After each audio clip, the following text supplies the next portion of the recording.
पाई।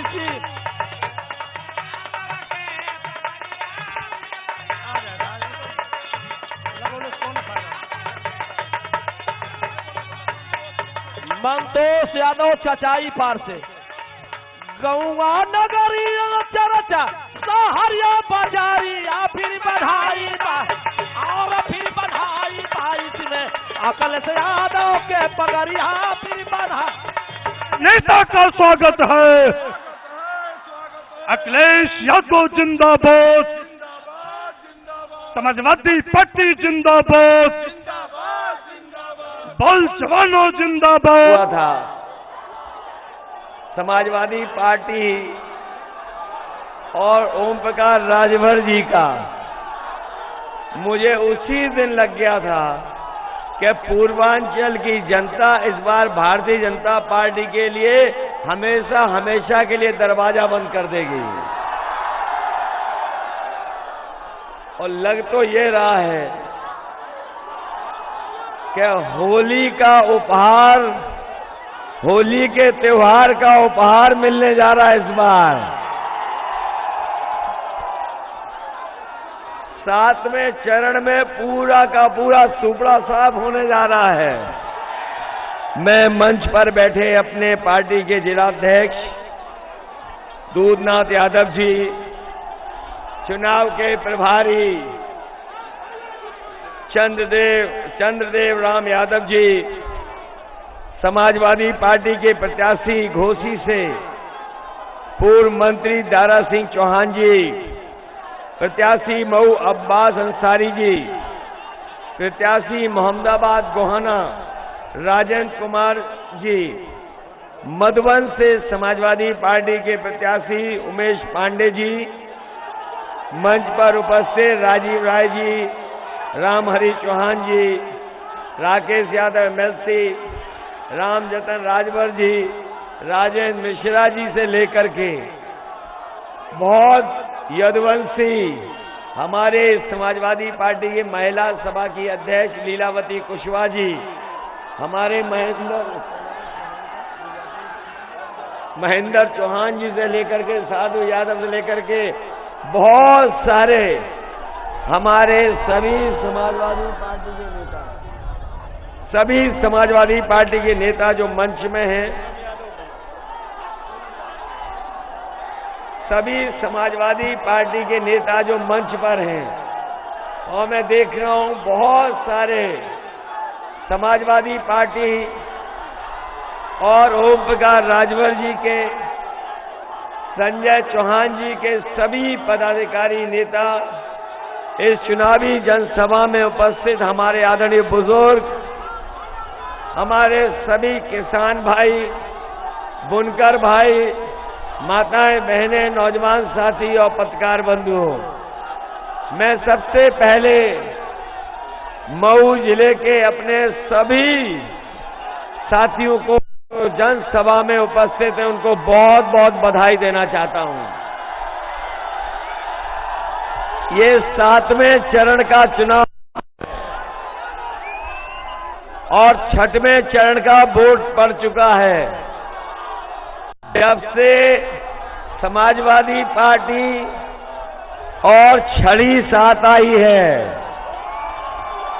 विरोधियों के छक्के छूट गए हैं।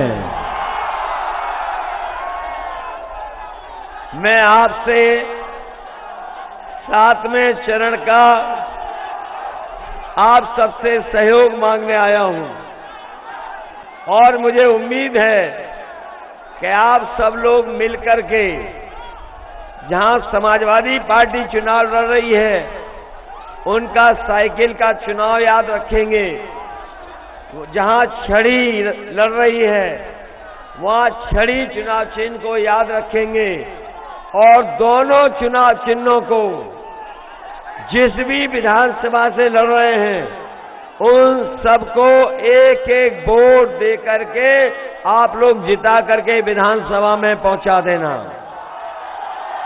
जहां तक इस चुनाव का सवाल है, ये चुनाव देश का सबसे बड़ा चुनाव होने जा रहा है। न केवल उत्तर प्रदेश के खुशहाली का चुनाव है, बल्कि भारत का संविधान बचाने का चुनाव है। भारत का जो लोकतंत्र है इसको बचाने का चुनाव है। और जहां बीजेपी के लोगों ने समय समय पर जनता को जो झूठ बोलने का काम किया है, ऐसे झूठे लोगों का उत्तर प्रदेश से सफाया करने का चुनाव है।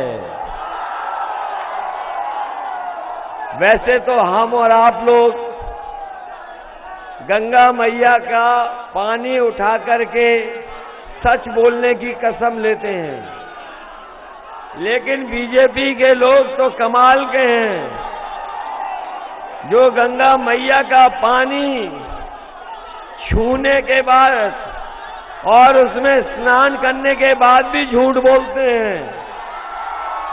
कहने को तो भारतीय जनता पार्टी ये दावा करती है कि दुनिया की सबसे बड़ी पार्टी है, लेकिन इनके नेताओं के अगर आप भाषण सुनोगे, दुनिया में इतना झूठ कोई पॉलिटिकल पार्टी नहीं बोलती होगी जितना बड़ा झूठ भारतीय जनता पार्टी के लोग बोलते हैं।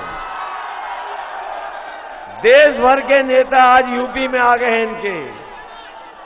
कोई बीजेपी का देश का नेता नहीं बचा है जो यूपी में प्रचार न कर रहा हो। और अगर इन नेताओं के आप बीजेपी के भाषण सुनोगे तो जो उनके छोटे नेता हैं वो छोटा झूठ बोल रहे हैं, जो बड़े नेता हैं वो बड़ा झूठ बोल रहे हैं, और जो सबसे बड़े नेता हैं वो सबसे बड़ा झूठ बोल रहे हैं। बताओ झूठ बोला कि नहीं बोला आपसे? हमारे किसान भाई आए होंगे, यही बीजेपी के लोगों ने कहा कि सरकार बन जाएगी तो किसानों की आय दोगुनी हो जाएगी। बताओ हमारे किसान भाइयों, आज पीछे मुड़ के देखो, अगर किसी भी किसान भाई की आय दोगुनी हो गई हो तो बता दो हमें। न आय दोगुनी हुई, और जिस तरीके से महंगाई बढ़ी है, बताओ डीजल महंगा हो गया कि नहीं हो गया? पेट्रोल 100 से पार हो गया कि नहीं हो गया? जब आप खाद लेने गए तो आपको खाद नहीं मिली, और खाद की बोरी को जब देखा होगा तो 5 किलो की चोरी हो गई कि नहीं हो गई? कभी कभी मैं सोचता हूं ये बीजेपी वाले 5 किलो की चोरी कहां से सीखे हैं? आपने बाजार में कभी पार्ले जी का बिस्किट पैकेट देखा? और आपने जब पहले कभी खरीदा होगा तो पार्ले जी का बिस्किट इतना बड़ा आता था पैकेट, और जैसे जैसे महंगाई बढ़ी और उन्होंने मुनाफा कमाना शुरू किया, आज बताओ पैकेट इतना सा हो गया कि नहीं हो गया? इसलिए सावधान रहना। बीजेपी के लोग सत्ता में आ गए तो अभी तो 5 किलो चोरी कर रहे हैं, अगली बार 10 किलो की बोरी से चोरी करेंगे, और जो पेट्रोल 100 रुपए है वो 200 रुपए में बिकेगा। आप लोग सावधान हो कि नहीं हो? और बिजली का बिल जब आता है तो करंट लगता है कि नहीं लगता है? समाजवादियों का मैनिफेस्टो पढ़ लिया आपने? समाजवादी पार्टी ने तय किया है कि इस बार समाजवादी सरकार बनेगी तो 300 यूनिट फ्री बिजली देने का काम समाजवादी सरकार में होगा, और हमारे किसानों को कोई भी सिंचाई का बिजली का बिल नहीं देना पड़ेगा। किसानों को सिंचाई के लिए बिजली का बिल नहीं देना पड़ेगा, पूरा का पूरा बिजली का बिल किसानों के लिए माफ होगा। हमारे बुनकर भाई बहुत सताए गए हैं, बुनकर भाइयों को बहुत परेशानी का सामना उठाना पड़ा। जब से बीजेपी की सरकार आई है, हमारे मऊ के बुनकर भाई जानते होंगे।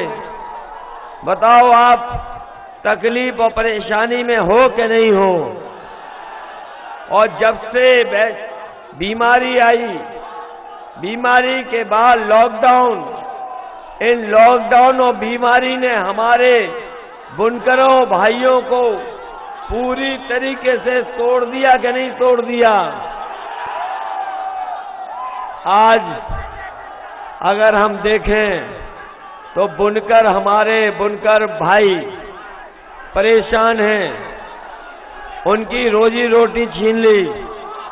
जो बिजली समाजवादी सरकार में कभी नेताजी ने फ्लैट रेट पर दी थी, उस इंतजाम को भी खत्म कर दिया।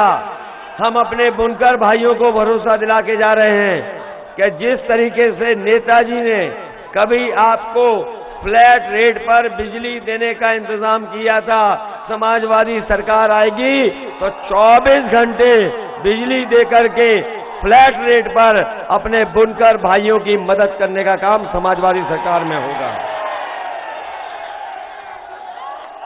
न केवल बुनकर भाइयों को बिजली की मदद मिलेगी, बल्कि हम बुनकर भाइयों को कहना चाहते हैं, जिस समय समाजवादी सरकार थी, भदोही के बुनकर जो हमारे दरी बुनते हैं, उनके लिए न केवल सड़क, बिजली, पुल, बल्कि बुनकर भाइयों की बनी हुई कारपेट, दरी, उनके खरीदार भदोही में आकर के देख लें तो समाजवादियों ने एक्सपोर्ट मॉल को बनाने का काम किया था।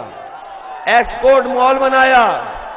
वहीं लखनऊ में बुनकर भाइयों को सुविधा देने के लिए बुनकर बाजार बनाया गया। गाजियाबाद में बुनकर बाजार बन रहा था। नोएडा जैसी जगह बुनकर बाजार बन रहा था। यही मुबारकपुर में साड़ियों के लिए एक बाजार बनाया था। मैं अपने बुनकर भाइयों को कह के जा रहा हूं, जहां बिजली की सुविधा देंगे, वहीं साल में एग्जीबिशन लगाने के लिए बुनकर भाइयों का सामान जो बने हुए उनको देखने के लिए अगर हमें एग्जीबिशन लगानी पड़ेगी, सरकार से अलग से बजट का पैसा देना पड़ेगा, तो सरकार में हम पैसा दे करके अपने बुनकर भाइयों की मार्केटिंग के लिए मदद करने का काम करेंगे। और आपसे कह के जा रहा हूं, ये जो समाजवादी पूर्वांचल एक्सप्रेस वे बना है, इसी पूर्वांचल एक्सप्रेस वे पर मऊ और आजमगढ़ के बीच में अगर हमें बुनकर भाइयों के लिए कोई बड़ा बाजार बनाना पड़ा तो एक्सप्रेस वे के किनारे बड़ा बाजार बनाने का काम समाजवादी लोग करेंगे, जिससे कि कोई दिल्ली को जाने वाले लोग, लखनऊ में जाने वाले लोग और कारोबार व्यापारी, अगर उन्हें सुविधा मिले तो एक्सप्रेस वे के किनारे हम बुनकर भाइयों का बड़ा बाजार बनाने का काम करेंगे। जिन्होंने लखनऊ से आगे वाली सड़क देखी होगी, वो जानते होंगे इसी बड़ी सड़क के किनारे किसानों के लिए मंडी बनाना शुरू किया था। वो मंडियां इसलिए जिससे किसानों को हम एमएसपी दे सके उनकी फसल के लिए। हम आपको कह के जा रहे हैं, इस एक्सप्रेसवे के किनारे जहां बुनकर बाजार बनेगा, बुनकरों की सुविधा के लिए बनाया जाएगा, वहीं अपने किसानों को उनकी फसल का एमएसपी मिल जाए, इसके लिए अगर बड़ी मंडी बनानी पड़ेगी तो किसानों की मदद के लिए बड़ी मंडी बनाने का काम करेंगे। इधर आपने देखा होगा कि हमारे बाबा मुख्यमंत्री गर्मी निकालने की बात कर रहे थे। बाबा मुख्यमंत्री कह रहे थे गर्मी निकाल देंगे। बताओ, छड़ी ने और साइकिल ने उनकी गर्मी निकाल दी कि नहीं निकाल दी? और मुझे तो ये लग रहा है कि मऊ के लोगों ने तैयारी कर ली है भाप निकालने की। बताओ, भाप निकाल दोगे कि नहीं निकाल दोगे?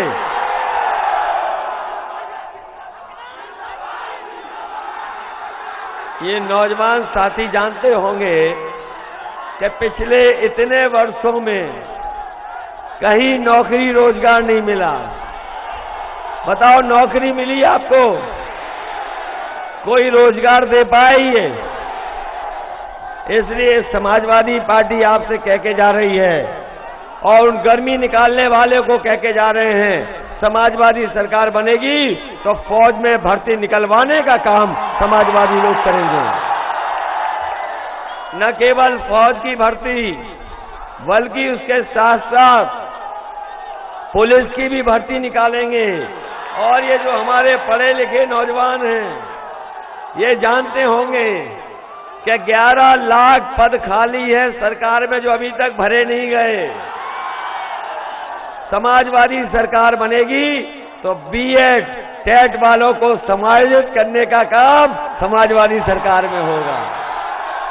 न केवल बीएड टेट वाले बल्कि नई शिक्षक भर्ती भी अगर निकालनी पड़ेगी तो तमाम नौजवानों को शिक्षक बना करके उनको नौकरी देने का काम समाजवादी सरकार में होगा।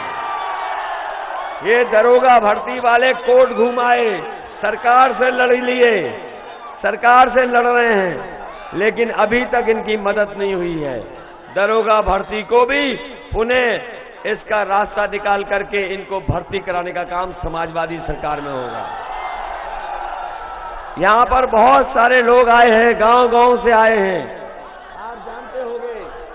आप जानते होंगे कि 3 साल से हमारे बच्चों की पढ़ाई चौपट हो गई।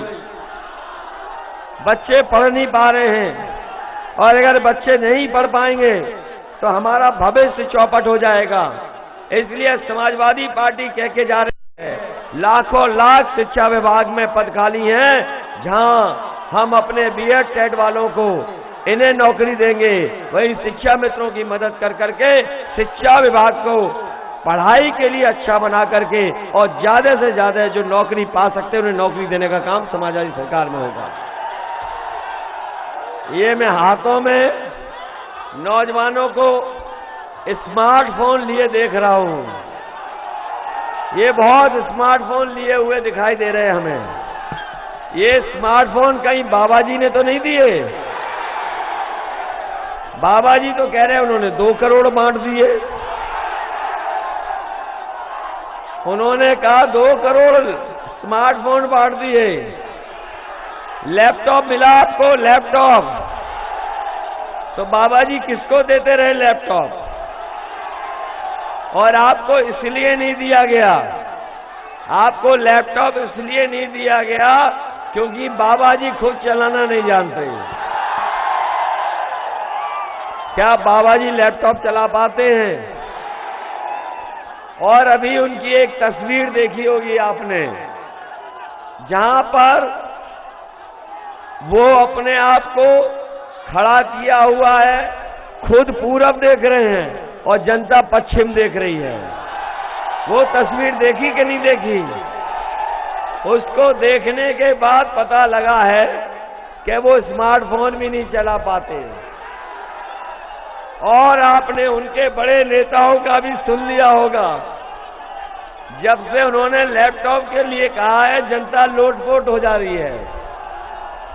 उनके बड़े नेता जो घर घर जाकर के प्रचार कर रहे थे और पता नहीं पर्चा बांट रहे थे कि थूक बांट रहे थे, उन्होंने कहा कि जब इंटर कर लोगे और 12वीं में पढ़ने जाओगे तो आपको लैपटॉप मिलेगा।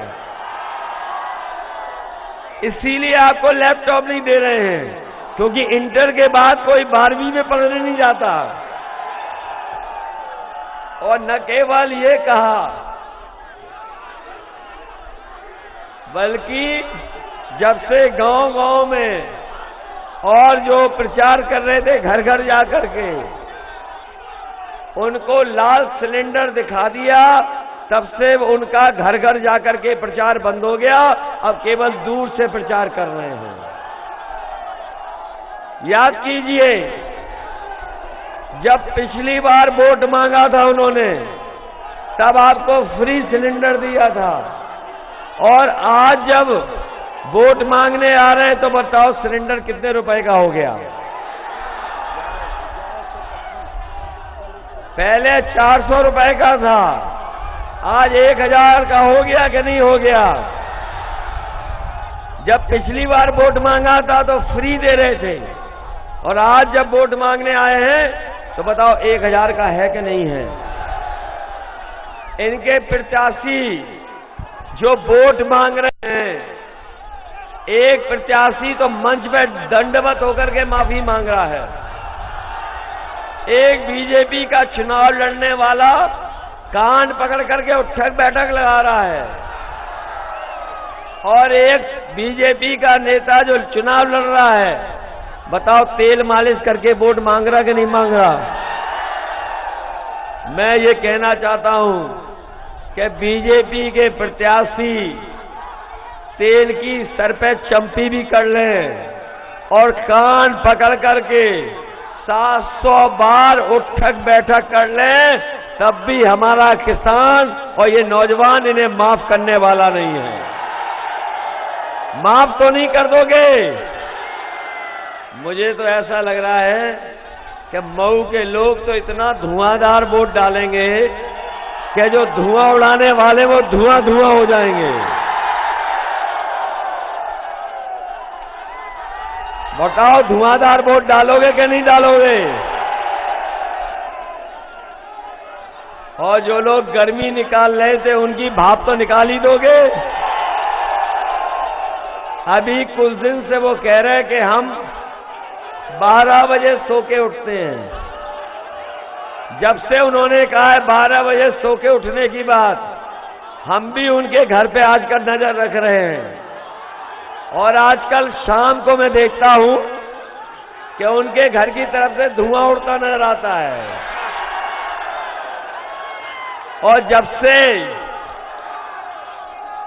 छठवें चरण का वोट पड़ा है, आधी रात उठ करके धुआं मांग रहे हैं।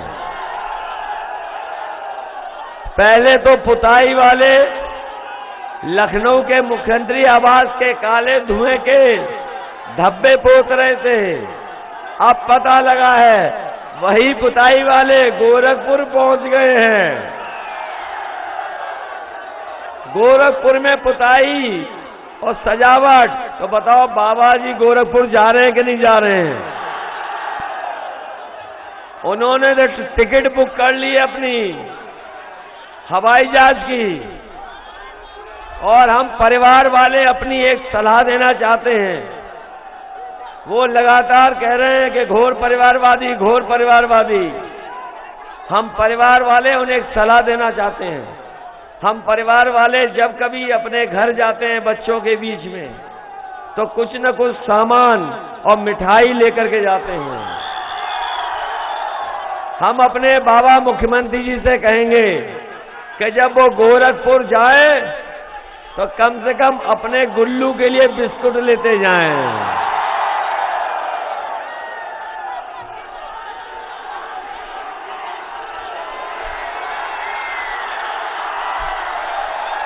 अच्छा एक बात बताओ,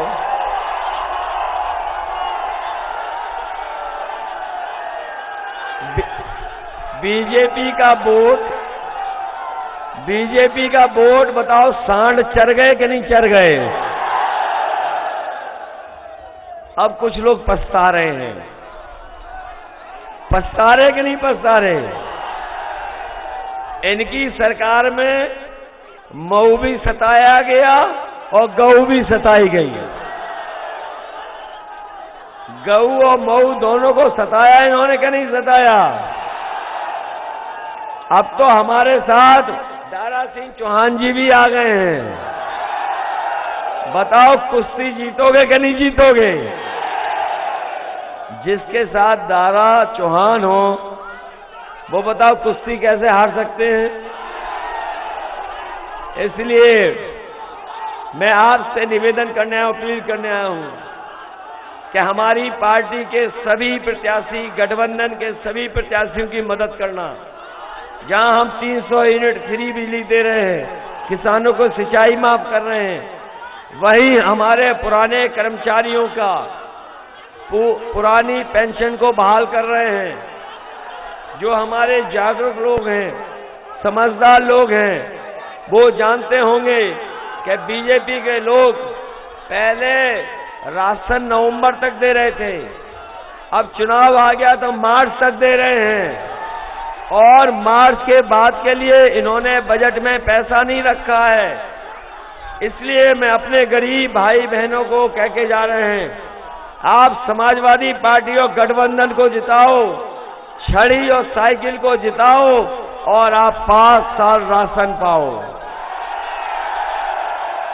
समाजवादी सरकार बनने पर न केवल 5 साल राशन मिलेगा, बल्कि राशन के साथ साथ समाजवादी सरकार में आपको सरसों का तेल भी 1 लीटर फ्री मिलेगा। 1 किलो मिल्क पाउडर फ्री देंगे बच्चों के लिए और चाय बनाने के लिए, और 1 किलो घी भी देने का काम समाजवादी सरकार में होगा। बीजेपी के लोग तो मुंह मीठा नहीं होने दिए। न नौजवानों को नौकरी मिली, न रोजगार मिला, न इन नौजवानों का मुंह मीठा हुआ, न फौज में भर्ती हुई। इसलिए समाजवादी सरकार में मिल्क पाउडर, घी, सरसों के तेल के साथ साथ चीनी भी देने का काम समाजवादी सरकार में होगा। जहां हमारी गरीब माताएं बहनें हैं, उनको समय समय पर परेशानी उठानी पड़ती है। समाजवादी सरकार बनेगी तो पहले से 3 गुना इस बार 1500 रुपया समाजवादी पेंशन अपनी गरीब माताओं को दे करके हम लोग मदद करने का काम करेंगे। इसलिए मदद करिए। मऊ के लोगों जिताओगे। ये हमारे बीएड टेट वालों भूल तो नहीं जाओगे। अनुदेशक नियमितीकरण होने के लिए भूल तो नहीं जाओगे। दरोगा भर्ती वाले कहां चले गए? और ये फौज भर्ती वालों मदद करोगे? और हमारे बुनकर भाइयों बिजली की फ्लैट रेट करेंगे समाजवादी लोग, मदद करना। आप लोग मदद करोगे? अब बताओ बीजेपी पे क्या वोट बचा? बीजेपी पे वोट नहीं बचा। उनका वोट तो सांड चढ़ गए, सांड। अब पछताए क्या हो तो बताओ, जब सांड चढ़ गए खेत। अब बीजेपी वाले पछता रहे हैं कि बताओ सांड हैं। बताओ पछता रहे कि नहीं पछता रहे? तो इसीलिए वो कहावत याद है कि अब पछताए क्या हो जब सांड चढ़ गए सब वोट। तो मदद करना, हमारी पार्टी के सभी प्रत्याशियों की आप मदद करना। जहां हमारी पार्टी के अब्बास अंसारी चुनाव लड़ रहे हैं, इनकी मदद करना। बताओ जिताओगे ने? और हमारे दूसरे प्रत्याशी हैं उमेश पांडे जी, इनकी मदद करना ने जिताना। जिताओगे? और दारा सिंह चौहान जी को जरूर जिताना। हम इनको धन्यवाद और बधाई देते हैं कि सही समय पर आपने गरम लोहे पे हथौड़ा मारने का काम किया। इससे अच्छा समय नहीं हो सकता था। इसलिए आप हमारे साथ आए हैं। इनको ऐतिहासिक वोट दे करके हमारी सरकार बनाने का काम करना। हमारे राजेंद्र कुमार जी हैं मोहम्मदाबाद गोहाना, इनकी भी मदद करना। मुझे तो ये लग रहा है कि अब मऊ के सामने कोई टिकने वाला नहीं है। याद होगा मऊ के लोगों, सड़क समाजवादियों ने बनाई, बिजली का भी इंतजाम कर रहे थे, सब स्टेशन भी बना रहे थे, एम्बुलेंस भी चलाई, पुलिस का 100 नंबर भी चलाया जो 112 हो गया। अगर आने वाले समय में अपने गरीबों की मदद के लिए हमें एम्बुलेंस बढ़ानी पड़ेगी तो एम्बुलेंस बढ़ाएंगे। 100 नंबर वाली गाड़ी जो 112 हो गई, अगर पुलिस के और कानून व्यवस्था को, इंतजाम को बेहतर करने के लिए अगर हमें गाड़ी बढ़ानी पड़ी तो गाड़ियां बढ़ा करके हम यहाँ की कानून व्यवस्था की ठीक करने का, मदद करने का काम करेंगे। रोजगार सेवकों मदद होगी तुम्हारी। वहीं क्या बताएं हम आपको, जो घबराए हुए लोग हैं उनकी भाषा और व्यवहार बदल गया कि नहीं बदल गया? आजकल तो आप हार उनके चेहरे पे देख रहे होंगे, और न केवल हार के खिसिया गए हैं बल्कि समाजवादी पार्टी के नेताओं को अपमानित भी कर रहे हैं। बताइए स्वामी प्रसाद मौर्य जी के ऊपर अटैक किया कि नहीं किया? ये इसलिए अटैक किया क्योंकि वो जानते हैं जनता आज बीजेपी के साथ नहीं है। ओम प्रकाश राजभर जी जब नॉमिनेशन करने गए, बताओ इनको अपमानित किया कि नहीं किया? और राजीव राय पे भी इनकम टैक्स का छापा पड़ गया कि नहीं पड़ गया? और इसलिए पड़ा क्योंकि ये समाजवादी पार्टी के साथ हैं। न केवल इनके यहां पड़ा, बीजेपी ने अपने ही घर में छापा मार दिया। याद है कि नहीं याद है? जो दीवालों से रुपए निकले थे वो समाजवादियों के नहीं थे, वो बीजेपी के थे। याद है कि नहीं याद है? इसलिए मैं आप सबका बहुत बहुत धन्यवाद देता हूं, बहुत बहुत आभार प्रकट करता हूं। मैं बधाई देता हूं आपको। ये जोश और उत्साह बता रहा है कि इस बार मऊ में किसी दल का कोई खाता नहीं खुलने वाला। आप सबकी मदद करिए, सबको जिताइए, यही निवेदन, यही अपील मैं आपसे करने आया हूं। आप सबका बहुत बहुत धन्यवाद, बहुत बहुत बधाई आपको।